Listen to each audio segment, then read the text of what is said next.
Welcome to the explainer video for Speech Act Analysis. This video will briefly explain what Speech Act Analysis is, why it's important, and how to find your way around our resources.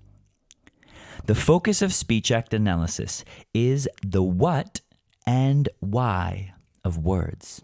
The what and why of words. Or put differently, what is the speaker trying to do or accomplish with his words?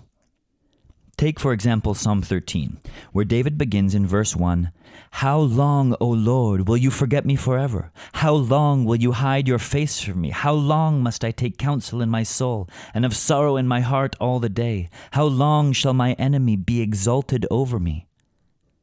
How then should we think about the what and why of these words?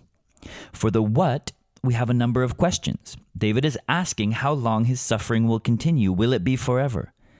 But for the why, David is lamenting.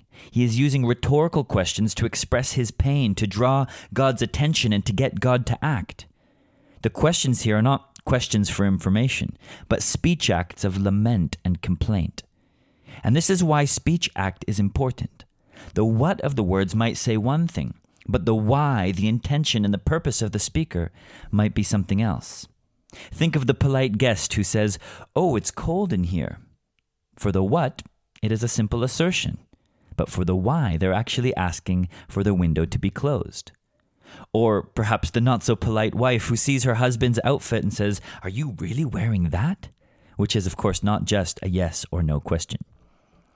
In Speech Act Analysis, we try to listen very closely to both the what and the why of the words of the psalm. We fill out a detailed analysis chart of every single sentence, which we call our Speech Act chart. Here, the what of the words is called the sentence type, and the why of the words is called the illocution. This builds up to macro speech acts, which show the why of multiple verses or a whole section or the psalm as a whole. Meanwhile, the perlocution, in contrast to the illocution, is the intended effect or result of the words. All of these terms and parts of the chart are explained in detail in our user's guide. But once we've completed that chart, we put everything together in our summary visual, which looks like this, taken from Psalm 13. This splits the psalm into speech act sections, and you can also view the text by hovering over the small blue I box next to the verse. So you can see that we've identified the speech act of verses 2 and 3 here as lament. What is the why, the purpose of David's words? To lament his pain and suffering. Then in verses 4 to 5, he shifts to directly asking God for help. "Consider and answer me, O Lord my God. Light up my eyes, lest I sleep the sleep of death." Then finally in verse 6 come the beautiful words, "But I have trusted in your steadfast love. My heart shall rejoice in your salvation." This we have called a profession of trust. The journey through Psalm 13 has brought David to a place where he can now declare and profess his trust in God despite his pain. In the summary, then, you can see these three sections with short quotes and summaries within them. You can also see on the left and right the speaker and addressee columns, which track who is speaking to whom throughout the psalm. This is very important because if the speaker changes, then a whole new analysis must be made of the new speaker's intentions.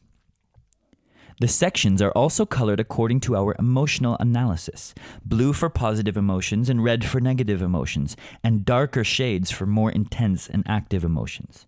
You can see more on our emotional analysis page and the explainer video there for further explanation on this.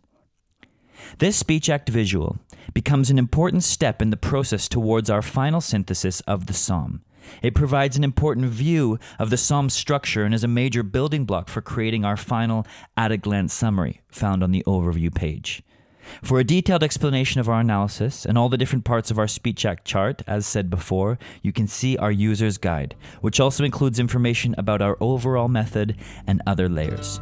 We hope you'll find these resources helpful as you continue to dive deeply into the Psalms.